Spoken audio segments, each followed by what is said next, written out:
Ladies and gentlemen, the story you are about to hear is true. The names have been changed to protect the innocent. Dragnet is brought to you by Chesterfield. For the taste you want, the mildness you want, a really refreshing smoke. Buy America's most popular two-way cigarette, Chesterfield. They satisfy millions.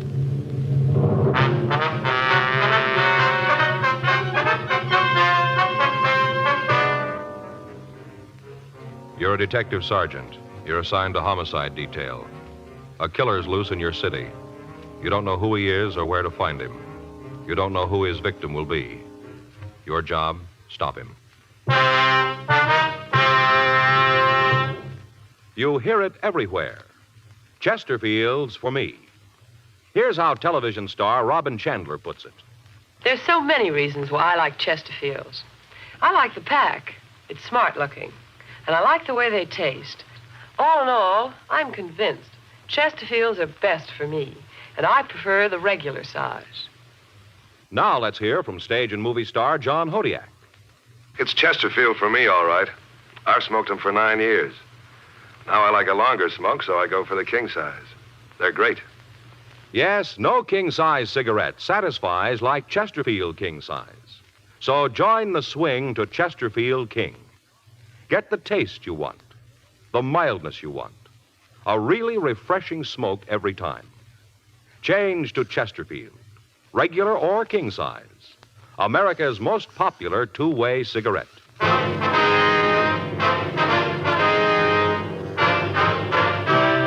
Dragnet, the documented drama of an actual crime.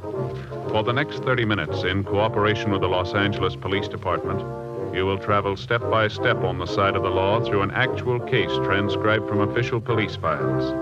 From beginning to end, from crime to punishment, Dragnet is the story of your police force in action. It was Tuesday, May 13th. It was warm in Los Angeles. We were working the day watch out of homicide detail. My partner's Frank Smith. The boss is Captain Lorman. My name's Friday. I was on my way back from handwriting, and it was 8:26 a.m. when I got to room 42. Homicide. You get it? Yeah, Don just finished up. He says the handwriting matches. Victim wrote the note. Huh. That's it then, huh? Yeah. You talked to his wife? Yeah, she's pretty broken up. Figures. Ate too fast. Oh, I got heartburn. Well, why don't you take a couple of those Pepto Pals or whatever it is, and let's get on with this. A lot of work here. Hey, there's an idea. Never thought of that. Yeah, I got some in my locker over here. You sure have. Last time I bought a big box of them. There must be some left.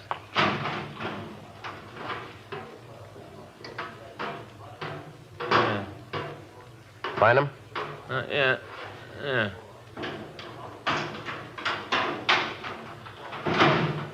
He thinks the husband fits in, huh? Yeah, all the way along the... What are you doing? Huh? I said, what are you doing there? I found the Peptos. Yeah, but what are you doing with them there? Oh, putting them together. I must have dropped them sometime. See, all the pills are all broken up. Trying to put one together. You can't be too careful. Can't take too much. What is this? Wait a minute. Oh, there. One pill. That's all you're supposed to take, just one. Uh-huh. I don't understand. What do you mean? How you can come in here, no sleep, upset stomach, and feel so good. Yeah. You know something, Joe? What's that? Suppose I really don't. You don't, huh? Nope. That ought to be about right, I guess. Does that look like one pill to you? I don't know, Frank. I hope so. It's too important a decision for me to help you with. Oh, Pepto, pal. Good for what ails you. Potent, Joe. Real potent. Mm-hmm. I just wondered if you were all through now. Oh, as soon as I scrape the crumbs away. Mm-hmm. Okay? No, I'm here, with wait you. a minute. Here's one you missed. Thanks. Only a half gone. Mm-hmm. Okay. For Okay. two, yeah. Well, are you all through now? You've had your pill and everything? Joe, I took my pill. I've got the Pepto Pals all worked out now. What can I do for you? Hot shot. I'll get it.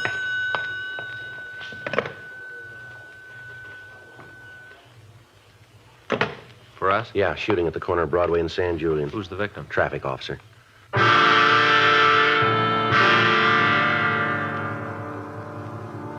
We left the office and drove to the scene of the shooting. Traffic at the intersection had come to a virtual standstill.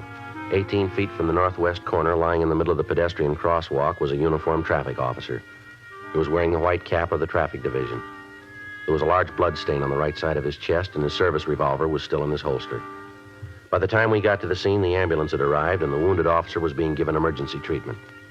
Other officers were trying to get the traffic moving again, and additional men were throwing up a blockade around the immediate vicinity in an attempt to apprehend the person who'd shot the policeman. Captain Lorman and Chief of Detectives Thad Brown arrived and took charge of the search. Frank and I checked through the crowd that had gathered, and we found a witness to the shooting. I saw the whole thing, officer, right from the beginning. I saw it. Just about the most awful thing I ever saw. All right, sir, if you'll just give us your name. Roy Hickok. It's Hickok. All right, Mr. Hickok. Now, if you'll tell us what happened. Well, I was on my way to work, walking down the street. I got to the corner here, Broadway and San Julian. I got to the corner and I stopped for a light. Go ahead. I just stood there waiting for it to be time to cross. All of a sudden, this car came up and slid to a stop. The light changed and he had to stop. Uh-huh. He must have been going pretty fast because he went clear out into the intersection. And the officer, the one who was shot, held up his hand. I think that was the only reason the driver didn't run the light. The officer held up his hand. All right, sir, go ahead. Well, the fella stopped, but he was right in the middle of the crosswalk. Everybody had to go around the car, out into the intersection. Mm-hmm. He was right in the middle, and we all had to go around it. Yeah. Well, he just sat there. He didn't make any try to back up or nothing. He just sat there, kind of waiting for the light to change again so he could get going. I see. Then the officer, the one who was shot, he started to walk over to the fella. I guess he wanted him to back up. Must have been something like that. Wanted him to get out of the way. What happened then? Well, all of a sudden, this guy in the car just started shooting. Where was the officer when the shooting started? We hadn't even got to the car yet. He must have been about 10, 12 feet from it. This guy pulled out the gun and started plowing away. Point blank, he did it, right in the policeman's face. Yeah. Well, everybody on the street got panicky when they heard the shooting. Started to run everywhere, yelling, screaming, real panic. What'd the officer do? Nothing. He stood there and looked surprised. And then he tried to get his gun out of the holster, but, well, before he could do it, the fellow in the car shot a couple more times and the policeman fell down. What'd he do then? You mean the guy in the car? Yeah, that's right. Well, he took off, drove right through the people and drove down San Julian. It's a wonder he didn't kill somebody the way he drove off. Just didn't care about anybody. Barreled south on San Julian. Did you talk to the other officers about this? Well, not too much. Seems like as soon as it happened, there were so many people around, there wasn't much time to talk to anybody. I called down where I worked, and I told him I'd be late. I told him to expect me when I walked in. I never did see so many policemen or cars. Oh, just a minute, will you? Folks, you'll have to get back here, please. Give us a little more room now. All right, thank you. Can you give us a description of the car? The one the killer drove? Yes, sir. Well, you bet I can. I can tell you all about it. All right, would you go ahead? Well, it was a dark-colored sedan. A dark blue. Mm-hmm. What kind of car was it? You mean the brand? Yes, sir. Well, I'm not real sure about that. It all happened so fast. All of a sudden it was over. I only got a kind of a quick look at it because I wasn't paying much attention to it. Now, look, folks, you'll have to stay back here, please. Frank, hold him back over there, will you? Now, what kind of a car was it? Well, I think it was either a Plymouth or maybe a DeSoto, but I'm not sure. But you're pretty sure about the color, are you? Oh, yeah. It was blue, dark blue. Now, what about the man driving the car? Did you get a good look at him? Yeah, I guess just about everybody did. Sitting out there in the middle of the street like that. Everybody that went by him had a look at him. Could you give us a description of him? Well, what do you want to know? Well, how about the color of his hair? It was light, not real blonde, but a light color. How about his eyes? It looked like they was blue. Mm-hmm. About how old would you say the man was? Oh, I don't know, maybe 24, 25, around in there. He wasn't real old. Was he clean shaven? Yeah? How about glasses? Do you remember? Was he wearing them? No. Was there anything about him that'd make it easier for us to identify him? I don't think I know what you mean. Well, was there anything about him, a scar, maybe a birthmark, something like that you might have seen? Not that I remember. Might have had something like that, but if he did, I don't remember. Did you have the chance to see what the man was wearing? Well, just that he had on a white shirt and a jacket. It looked like the ones they issue in the Army. The kind of windbreaker type, light material. Uh-huh. Did the man say anything? If he did, I didn't hear it. As soon as he started shooting, it seemed like the roof come off. All the noise, everybody yelling, trying to get out of the way of the bullets. If he said anything, I sure didn't hear it. I see. Now, is there anything else that you can give us on the man? Well, there is, Sergeant, but I feel a little silly about it. Well, what's that, sir? What's about the car? I told you I didn't pay much attention to it, not at first. Well, after the shooting started, then I got as good a look as I could. Mm-hmm. I got a pretty good look at the back of it when the guy took off. Just a minute, I didn't hear you. I say I got a pretty good look at the back of it when the guy took off. When he went down the street. I see. I feel a little silly because I didn't get more. How's that? The license number. Yeah. I could only get 4 of the numbers.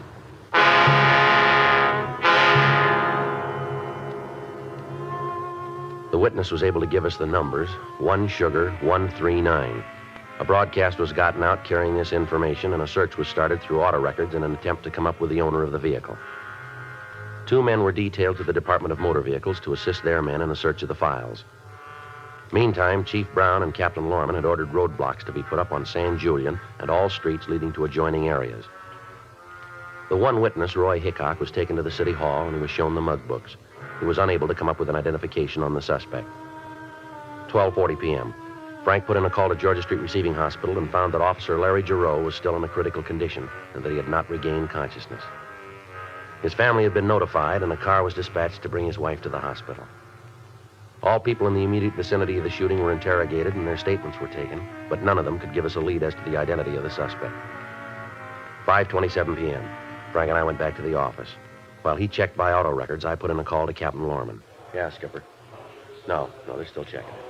Yeah. Well, Frank's down there now. Uh-huh.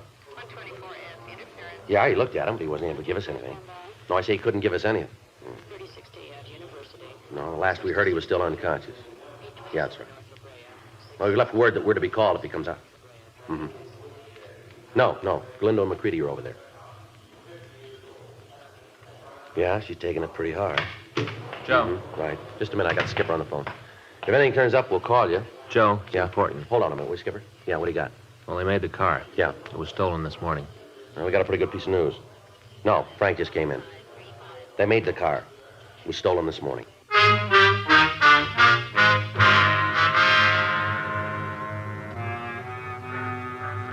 We got in touch with the owner of the car and we talked to him. He told us that he'd noticed that the car was gone from the place where he'd left it the night before and that he filed a report on it immediately. We got a full description of the vehicle and a supplementary broadcast was gotten out. 8:14 p.m. We got a call from Georgia Street Hospital telling us that Officer Giroux had regained consciousness and he could be questioned. Frank and I left the office and drove over to see him. By the time we got there, however, he lapsed into a coma again. We talked to Dr. Sebastian. He told us that he'd removed 4 bullets from Giroux's body. One of the shots had severed the officer's spinal cord. In the event that he pulled out of it, he'd never walk again. Frank and I talked with Galindo and McCready. They'd been able to interview the wounded officer, but they hadn't been able to get any additional information from him. As we walked down the hall, we met Mrs. Giroux. Sergeant Friday? Yes, ma'am? I'm Ellen Giroux, Larry's wife. Yes, ma'am. Do they know yet? Do they know if Larry's going to be all right? Well, it'd be better if you talked to Dr. Sebastian, Miss Giroux. I have. He tells me they don't know yet. How can they say that? They don't know. Larry's been here for almost 12 hours. They must know something. Why won't they tell me? We're sorry, Miss Giroux. Have you caught the man yet? The man who did this to Larry, have you got him yet? No, ma'am, not yet. Then what are you doing here? Why aren't you out looking for him? We're doing everything we can, ma'am. But you haven't caught him. You're all running around looking, but you haven't caught him. Well, that's doing a lot of good. It makes me feel a lot better to know that the man who shot my husband is still running free. We're sorry. That doesn't help, Sergeant. I can't take it home with me and spread out your sorrow in front of my children. They're still going to want to know where their father is. They're still going to want to have him back. Your good wishes aren't going to be enough. Joe, I'll check the office. All right. Tell the skipper we're going to tag Metro Division. Right. Miss Giroux, we know how you feel. We know what's going through your mind. My partner there was just shot not too long ago, and I've been right here in this same place waiting for a report, too, just like you. I know what it is to see the doctor come out of a treatment room and not say anything. I know there isn't much I can say to make it easier. But we can tell you this. There are 4,000 policemen in this city. Every one of them's looking for the man who shot your husband. Joe? Yeah. The suspect? Yeah. They found him.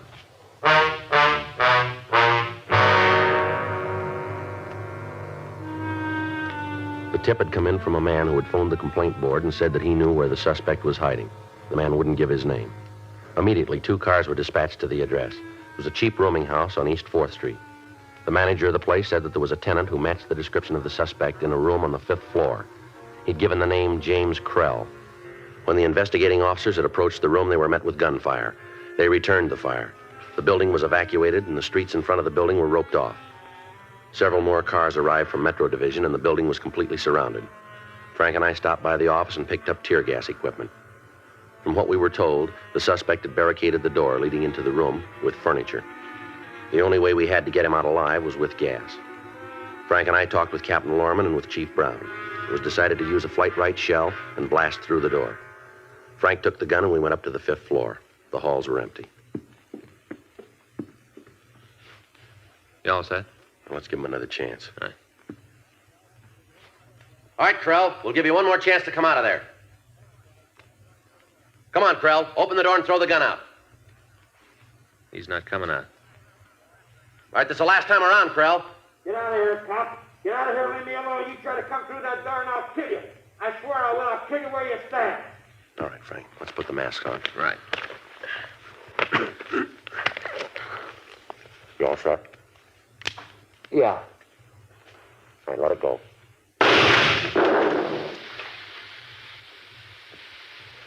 Should be coming out. Yeah. He's moving that furniture. I'll cover this side. All right, watch it. I'm coming out. I give up. I quit. All right, throw that gun out here. Throw the gun out first, and then you follow it. Okay, I'm doing what you say. Here's the gun. I quit. Here's the gun. I got it. All right, Crow. Come on out with your hands behind your head. Come on, move. All right, don't shoot. Don't shoot. I'm doing like you say. I'm coming. All right, come on, move. Down here. Come on, move, Crow. All right, this'll do. Now stand still. Hands up against the wall. Come on, Crow. Do what he says. I can't breathe. I'll do whatever you say, but I can't breathe. I can't breathe. That gas. You better get used to it, Crow. What? If that cop dies, they won't let you walk out of the room.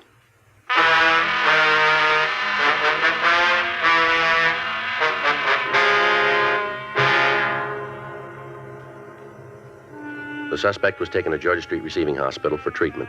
When the investigating officers had approached the room that he was hiding in, Krell had shot at them through the door. They'd returned the fire, and one of the bullets had shattered his left wrist. We got his full name, and we ran him through R&I. We found that he had a minor record in California and was, at the time, a deserter from the Army. His wrist was taken care of, and then Frank and I talked to him in the treatment room. Lousy deal all the way around. Is that right? Sure, you guys had no right to come up there and shoot off that gas. We didn't call it. Lousy deal. Why'd you shoot that officer? I thought he was going to shoot me. It was self-defense. When they picked him up, his gun was still in his holster. Then somebody put it back. Why'd he want to shoot you? Who knows? Who can figure any cop? You're all sadists. Why'd you do it? Look, I'll tell you nice and plain. I drove up to the signal. I stopped. This wise cop come over, started rousing me about being in the intersection. I told him to shut up. I don't have to take that kind of talk from nobody. He pulled a gun. It was self-defense. We got a couple of people saw the whole thing. They tell a little different. They're either psycho or else you're paying them off. How long you been AWOL? Who says I am? The Army? I could square that beef with him. What about that car you were driving this morning? What about it? Where'd you get it? Belongs to a friend of mine. I borrowed it. Owner reported it stolen. He must have forgotten. He told me to take it. What's the friend's name? I forget. They'd pay you to remember. I have a very bad memory. Why'd you shoot the officer? Because he was going to shoot me. He just walked up and said he was going to shoot you. Is that it? Yeah, guy's a sadist. All you cops are. Put that uniform on, you all think you can boss anybody around. Well, you made a mistake with this one. Isn't anybody bosses me around. How long you been in town? What? Answer the question. Couple of weeks. You've been AWOL for over 6 months. Now, where you been? Around. Where? I like to travel. Manager of that rooming house says you just checked in this morning. Is that right? You talked to her, I didn't. All right, where you been staying? There goes the memory again. Look, you're in trouble, Krell. Talk like that won't do you any good. One of those things. I wish I could help you fellas, but there's nothing I can Where'd do. you get the car? From a friend. What's his name? I don't remember. But he said you could take it. Yeah? Then why'd he report it stolen? Ask him. We did. He says he doesn't know you. Where'd you get the gun? Picked it up. Where? Bought it. Don't know the name of the store. It's being checked now. You might as well save time and tell us. You're getting paid. What'd the officer say before you shot him? Didn't say anything. Just pulled his gun. I was faster. Self-defense. Now, you might think this is a game, Krell. You maybe think you're a big man sitting here, but I want to set you straight. You're in trouble. More trouble than you've ever been in before. We've got at least 20 people who saw you deliberately gun that cop. They're willing to swear to it in court. You know what I think it was? Now, you go ahead and tell us. There was this kind of purple flash, and all of a sudden this cop was laying there. Maybe it wasn't self-defense. Maybe it was temporary insanity. Hey, how's that sound? Temporary insanity. He die? No, not yet. Cops and cats, you can't kill them. You made a pretty good try. All right, mister, on your feet. What for? Come on, let's go. We're going to jail? Get up, Krell. Come Maybe on you're up. going to take me to the gas chamber right now, huh? Do without a trial or nothing. Just lock me up and drop the eggs. You're awful close to it, mister. You got to get me there first. You're standing in front of it right now. I tell you what, I'll give you 10 to 1 I don't make it. Come on. Well, I bet you guys would just love to have me make a break, huh? Now, you listen, Krell. With that arm, we can't put handcuffs on you, but you're still in custody. Don't try anything. Well, how about it? You'd like that, wouldn't you? Get your pictures in all the papers. Heroic cops killed criminal. All right, in here.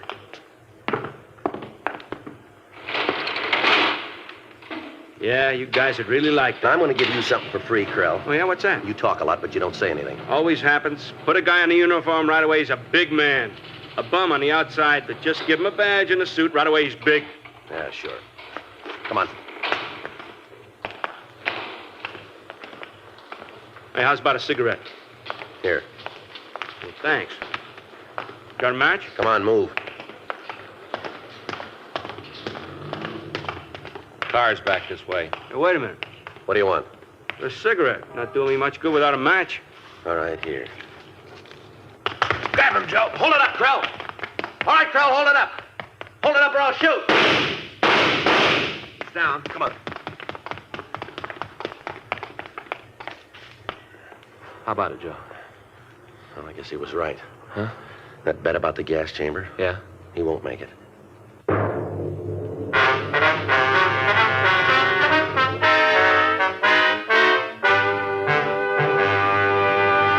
You are listening to Dragnet, the authentic story of your police force in action.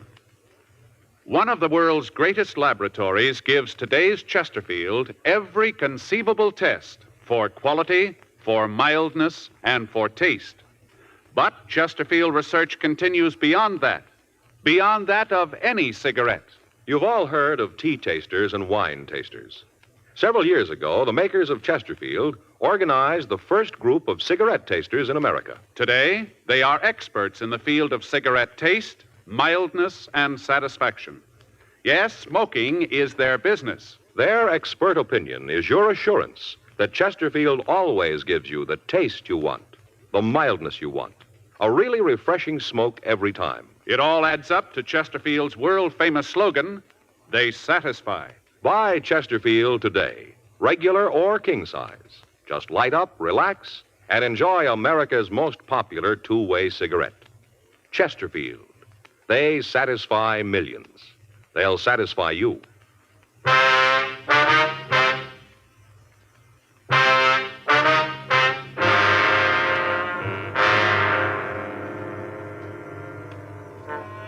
A doctor was called down from the hospital, and the suspect, James Krell, was pronounced dead. The body was removed to the county morgue. In going over the dead man's effects, we found a receipt from one of the downtown hotels. There were 2 names listed on it, and a notation to the effect that the rent on room 517 had been paid for a week. The other name on the slip was Sidney Larson. We checked it through R&I, and we found that Larson had a long felony record in California and had been paroled 2 months previously. The report came back on the gun that Krell had used. It was among 7 revolvers that had been stolen from a hardware store in Tulare on May 6th. The other 6 guns were still missing. We checked with Dr. Sebastian on Officer Giroux's condition. We were told that the policeman was still unconscious, but that he had passed the critical stage. Mrs. Giroux collapsed when she heard the news that her husband would never walk again, and she was placed under sedative. 10:48 p.m. Frank and I left the office and drove over to the hotel named on the receipt that we'd found. It was a run-down place with a potted rubber plant in the lobby. We rang the bell on the counter and waited. Yeah? You the manager here? Well, right now I am, yeah. Why? Police officers. Want some information. About what? Take a look at this. That one of your receipts? Let me take a look. Now, wait a minute. Let me get the lights on so I can see.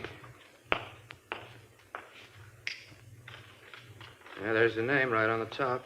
Sure looks like it's one of ours, don't it? You recognize the 2 names on it? Oh, wait a minute. Yeah, I do. Yeah, I recognize them good. This fellow Larson's he in now? Well, I don't know. We don't keep a very close tab on the people who stay here. Service isn't too good, but we don't ask questions. Change the sheets once a week. We don't ask questions. Is he in? Well, he might be. I'd have to check it. There's a police investigation, mister. Is Larson in? I'll check the box.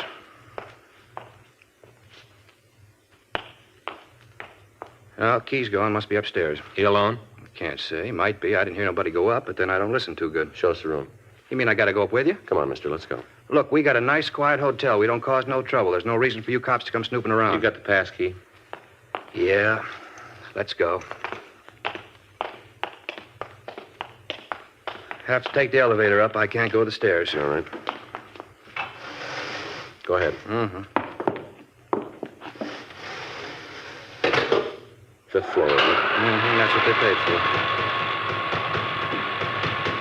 How long the 2 of them been here? Huh? Larson and Krell, how long they been here? Well, I'll have to check the book for that. Can't carry those things around in my head. If I did, there wouldn't be no room for the important things. About when? What? About when did they come in? Oh, I don't know. Maybe 2 or 3 weeks around in there. They got any friends? Well, most everybody's got a few friends. Any of them come around here? No, not that I've seen. We're not snoopy like some. I'll get the door. All right, which way? What? Which way is 517? To the left. I don't want no trouble here now, huh? We're not going to make any. Look, this is a quiet hotel. We don't want any of the tenants to get sore. You guys are going to walk out. I got to live here. I don't want no trouble. Here it is. All right, give me the key. Yeah. I'll take that side, Frank. Yeah. Look, you stand back out of the way and keep still, will you? No trouble now, huh? Please. Keep your voice No down, will you? trouble.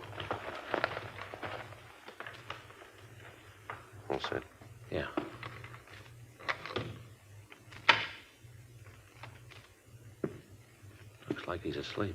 All right, you take the right side. He's got a gun. Get out of here, cop! All right, come on. Out of here. Watch it, Frank. Yeah.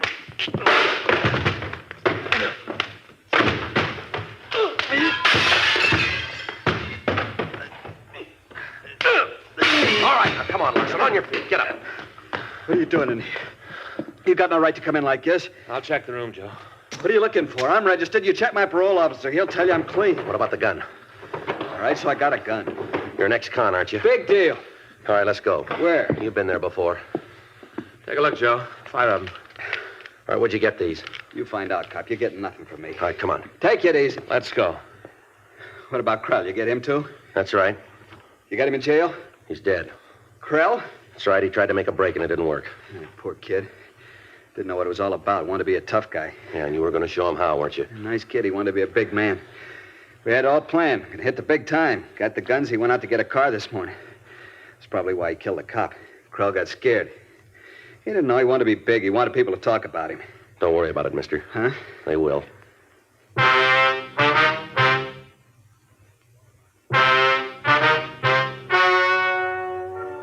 The story you've just heard is true. The names were changed to protect the innocent. On May 19th, an inquest was held in the coroner's office in and for the county of Los Angeles, state of California. In a moment, the results of that inquest. Now, here is our star, Jack Webb. Thank you.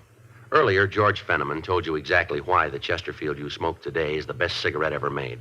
And best for you. Now, the rest is up to you. Get a carton or two for yourself. Smoke them and you'll say, as we do, it's Chesterfields for me.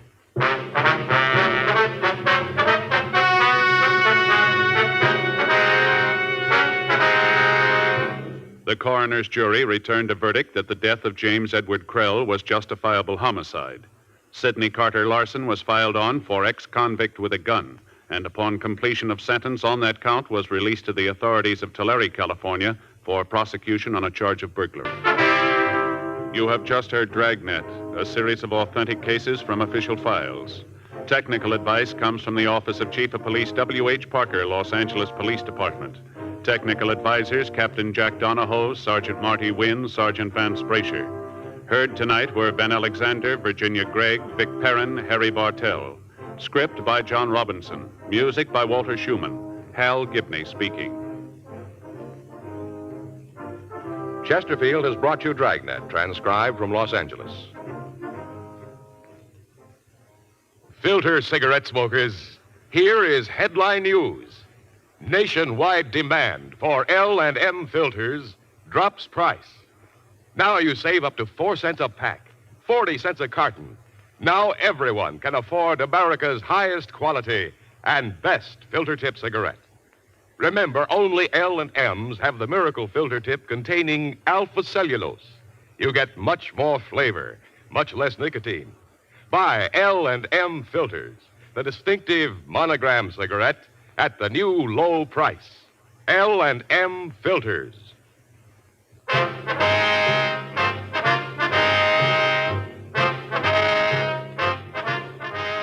Hear Crime and Peter Chambers following John Cameron Swayze on the NBC Radio Network.